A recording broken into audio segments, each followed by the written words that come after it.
اور سلطان کے لگے نیزے سے وہ دیوار ہل کر رہ گئی اور سپاہی بھی اس مندر پر ٹوٹ پڑے اور اس مندر کی اینٹ سے اینٹ بجا دی۔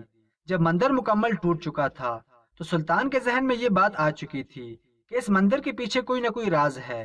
جب مندر مکمل ٹوٹا تو اس کی بنیادوں سے اینٹیں اور مٹی نکالی گئیں تو پتہ چلا کہ اس مندر کی دیواروں کے نیچے ایک خزانہ چھپا ہوا تھا۔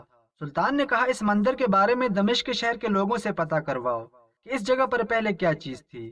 سلطان کے جاسوس چند ہی لمحوں میں خبر لے کر پہنچے اور سلطان کو بتایا کہ سلطان معظم دمشق شہر کے بڑے بزرگوں سے معلوم کرنے کے بعد پتہ چلا ہے کہ مندر والی جگہ پر اس دمشق شہر میں ایک سردار رہتا تھا جس نے یتیم بچوں سے ان کا گھر چھین کر یہاں مندر بنوایا تھا۔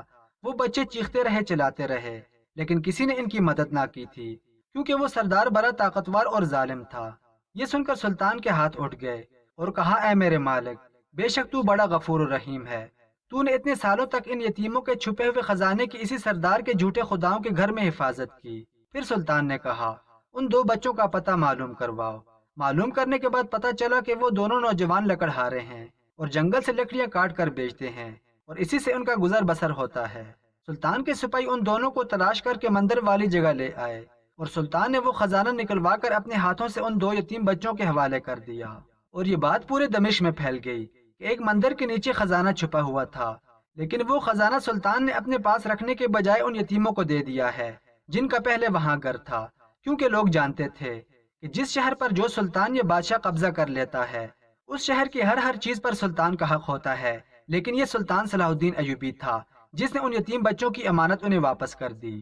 دوستو، آپ کو سلطان صلاح الدین ایوبی کا ایک اور دلچسپ واقعہ سناتے ہیں۔ امید ہے کہ آپ کو یہ واقعہ پسند آئے گا۔ روم کے بادشاہ نے سلطان کو دعوت دی۔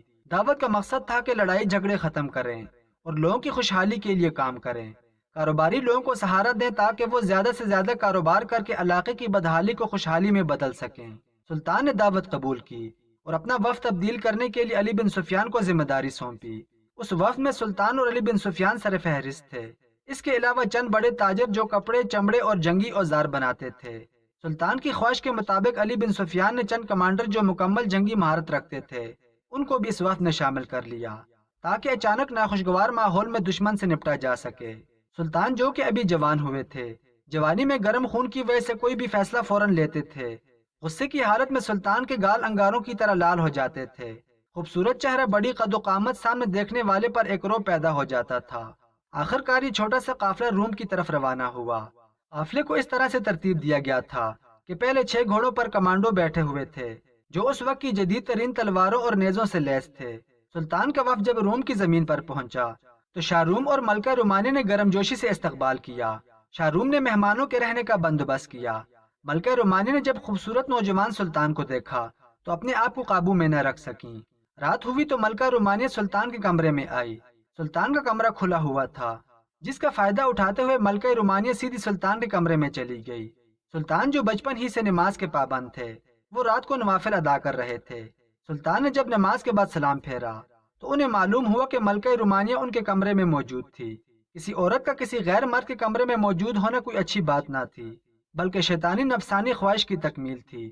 تو سلطان نے نوافل کا قیام بڑھا دیا۔ ملکہ رومانیہ بے لباس ہو کر سلطان کے سامنے بیٹھ گئی اور دعوت گناہ دینے لگی۔ لیکن وہ کیا جانتی تھی کہ سلطان صلاح الدین ایوبی کون تھے؟ جب وہ عبادت کرتے تھے تو دنیا سے بے خبر ہو جاتے تھے۔ سلطان نے جب سلام پھیرا تو نماز فجر کا وقت تھا۔ ملکہ رومانیہ دل میں ارمان لیے نامراد لوٹی اور اس بات کا بدلہ لینے کے لیے اس نے اپنے ساتھ وعدہ کر لیا تھا۔ اب اس کا سکون اور چین ختم ہو چکا تھا۔ رات کو جاگتی رہتی اور دن کو پریشان رہتی۔ شاہ روم اس کی فکر میں تھا کہ دن بدن ملکہ کو کیا ہوتا جا رہا ہے۔ شاہی خاتون حکیم کو بلایا تاکہ اس کی دیکھ بھال کر سکے۔ اس کام کے لیے شاہ روم نے خاتون حکیم کو منہ مانگی تنخواہ کی آفر کی کہ کسی طرح یہ واپس اپنی اصلی حالت میں آ سکے۔ کچھ دن گزرنے کے بعد ملکہ رومانی نے کچھ جاسوس سلطان کی سلطنت میں تاجروں کے روپ میں بھیجے تاکہ سلطان کی کمزوری معلوم کر سکے۔ سلطان جب کسی مہم پر باہر جاتے تو پورا کنٹرول اپنے چچا کے ہاتھوں میں دے کر جاتے۔ انہیں اپنے چچا پر بے پناہ اعتماد تھا، لیکن چچا اندر ہی اندر سے سلطان بننا چاہتا تھا۔ ملکہ رومانیہ نے اپنے تعلقات خفیہ طریقے سے سلطان کے چچا کو بھیجتی تھی۔ سلطان کے چچا نے سلطان کو راضی کیا کہ ہمیں بھی شاہ روم کی دعوت کرنی چاہیے۔ سلطان کے ساتھ چچا کا خون کا رشتہ تھا، اس لیے اعتماد کر لیا کرتے تھے۔ آخر کار دعوت نامہ بھیجا گیا۔ شاہ روم کے ساتھ ملکہ رومانیہ، اس کی چھوٹی بہن اور کچھ کنیزیں تھیں۔ سلطان کے کمرے کے پاس ملکہ رومانیہ انتظار میں تھی کہ کب سلطان کا کمرہ کھلتا ہے۔ جو ہی کمرہ کھلا تو ملکہ اور اس کی چھوٹی بہن نے شور مچا دیا کہ سلطان نے میری عزت لوٹ لی ہے۔ ملکہ رومانیہ نے اتنا شور مچایا کہ محل کے سارے سپاہی جمع ہو گئے۔ صبح ہوئی تو ملکہ رومانیہ وقت کے قاضی کے پاس گئی کہ مجھے انصاف چاہیے۔ وہ قانون جو سلطان نے دوسرے لوگوں کے لیے بنائے ہوئے تھے، وہ قانون اب سلطان پر لاگو ہونے والے تھے۔ سلطان کے پاس قاضی آئے تو بغیر اجازت آئے، کیونکہ سلطان پر الزام تھا کہ وہ ملکہ رومانیہ کا ملزم ہے۔ سلطان نے ساری بات قاضی صاحب کو بتائی، مگر قاضی صاحب نے کہا کہ بغیر ثبوت میں فیصلہ آپ کے حق میں نہیں دے سکتا۔ شاہ روم کے بارڈر کے پاس ایک میدان عدالت کے لیے چنا گیا تھا۔ کچھ اس میدان میں سلطان کے چاہنے والے تھے اور کچھ دشمن تھے۔ سلطان کے چچا کے چہرے پر خوشی کے تاثرات تھے، کیونکہ اس الزام پر سلطان کو سنگسار کرنا تھا یا پھر سر قلم کرنا تھا۔ اس کے چچا اپنے آپ کو مستقبل کا سلطان بنتا دیکھ رہا تھا۔ سلطان تھوڑا لیٹ ہو گئے تھے، کیونکہ انہوں نے پوری رات اللہ کی عبادت میں گزاری تھی اور دعا کرتے رہے کہ میرے اللہ مجھے اس امتحان میں سرخرو کرے۔ ملکہ رومانیہ کو دیکھ کر سلطان مسکرا رہے تھے۔ قاضی صاحب نے فیصلہ سنانا شروع کر دیا کہ سلطان زنا کے گناہ میں مرتکب ہوئے ہیں، ان کی سزا سلطان کی عوام منتخب کرے گی۔ فیصلہ سنانے کے بعد قاضی صاحب کرسی سے اٹھنے لگے۔ ملکہ رومانیہ نے قاضی صاحب کو مخاطب کرتے ہوئے کہا، آپ کے سلطان کا مرتبہ میرے سامنے اور بڑھ گیا ہے، جس نے اپنے قاضی کا فیصلہ جو کے خلاف آیا اور اسے سلطان نے قبول کیا۔ اس میں کوئی شک نہیں کہ میں سلطان سے بدلہ لینا چاہتی تھی، کیونکہ دنیا کی کوئی ایسی چیز نہیں تھی جسے میں نے چاہا ہو اور وہ مجھے نہ ملی ہو، لیکن میں نے سلطان کو چاہا، یہ مجھے نہ مل سکا۔ سلطان کی عزت میری نظروں میں اور بڑھ گئی ہے، میں نہیں چاہتی کہ وہ بے گناہ اس سزا کے مرتکب ہوں۔ قاضی صاحب نے پورے مجمع کو بتایا کہ سلطان نے یہ بات مجھے بھی بتائی تھی، لیکن ان کے پاس کوئی ثبوت نہیں تھا۔ ملکہ رومانیہ نے بتایا کہ میرے اس منصوبے میں سلطان کے چچا بھی شامل تھے۔